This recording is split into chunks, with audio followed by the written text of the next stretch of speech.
Aujourd'hui, nous allons vous raconter l'histoire de Lucas, qui a vécu une expérience troublante lors d'une séance de spiritisme. Préparez-vous à frissonner. C'est un témoignage de Lucas Day. Quand je regarde en arrière, je ne peux pas m'empêcher de frémir. Mon nom est Lucas Day, j'ai 25 ans et je suis passionné de récits d'horreur. J'habite à Limoges, une ville connue pour son histoire et ses légendes. C'était une nuit d'été, en juillet, où nous avions décidé, mes amis et moi, de nous réunir pour un petit moment de frisson, une séance de spiritisme. Nous étions 5, Sarah, la sceptique de la bande, Thomas, le farceur, Émilie, la sensible, et Marc, le fan des films d'horreur. Nous étions tous là, assis en cercle dans ma chambre, aux murs couverts de posters de films d'horreur et de livres sur le paranormal. La lumière tamisée aux bougies ajoutait à l'atmosphère déjà opprimante. La pièce était remplie d'une tension palpable, une sorte d'excitation mêlée d'appréhension.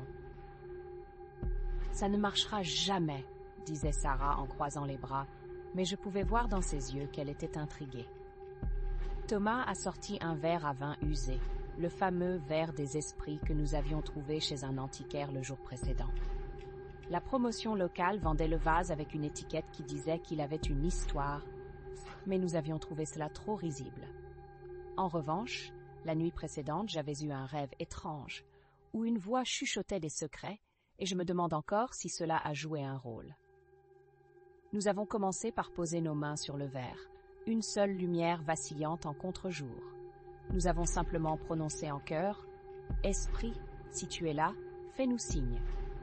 Un frisson avait dû traverser la pièce, car nous étions tous soudain silencieux, effrayés par l'idée que quelque chose puisse réellement se passer. Au départ, ce n'était qu'un mouvement hésitant, un lent glissement sur la table. Le verre a commencé à bouger. « Oui » a-t-il épelé d'une manière tremblante. Mon cœur battait la chamade. Je regardais mes amis aussi surpris que moi, la tension devenant presque insupportable. Mieux que n'importe quel film d'horreur, cette expérience était authentique, crue. Les rires étouffés se sont tordus dans l'inquiétude. Nous avons continué, posant d'autres questions. « Qui es-tu ? D'où viens-tu » Pour la première fois, quelque chose qui ne semblait pas être là s'est matérialisé. Le verre a épelé le nom Lucie, suivi de l'année 1923. Nous avons tous échangé des regards. Lucie, qui était-elle?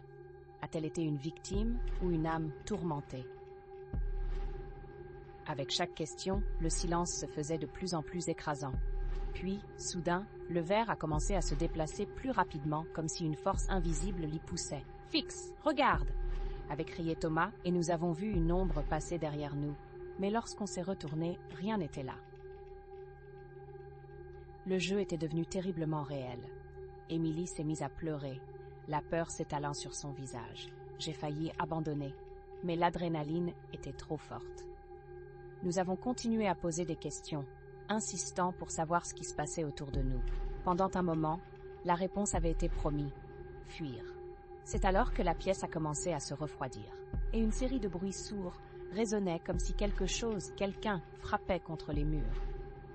Les bougies vacillaient dangereusement, et tout à coup, la lumière s'est éteinte. Nous nous sommes tous levés, criant dans la pénombre, mais le plus effrayant fut le bruit des chuchotements, des murmures indistincts qui enveloppaient nos oreilles.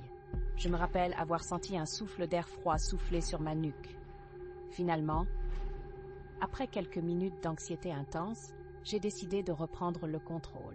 J'ai crié « Lucie, si tu es là, nous ne voulons pas te faire de mal. Nous sommes juste curieux. » La lumière s'est rétablie inexplicablement, mais tout avait changé. L'atmosphère était devenue plus sombre, les murs plus oppressants. Il n'y avait aucune réponse. Nous avons regardé autour de nous, perplexes. Je savais que nous devions arrêter. Mais avant que je puisse dire quoi que ce soit, un cri perçant a retenti. C'était Émilie, effrayée, disant qu'elle ne se sentait pas bien. Elle bouscula tout le monde pour sortir de la chambre.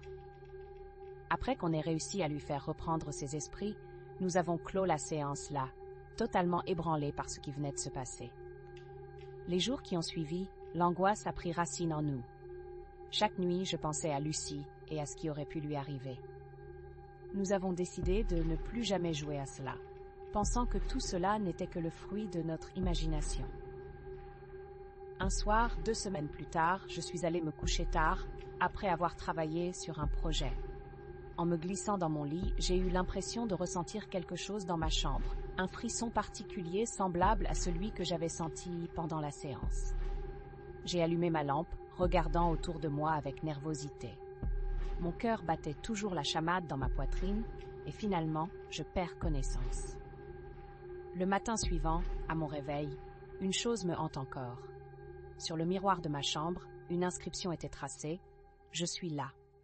Je n'ai jamais su si c'était une illusion ou si cela venait vraiment de l'esprit que nous avions appelé. Depuis ce jour-là, je ne me suis jamais aventurée à l'idée de pratiquer le spiritisme à nouveau. Lucie, peu importe qui tu es, ta présence est envoyée quelque part où je ne peux pas te suivre. Je vous le dis, jamais plus je ne jouerai avec ça.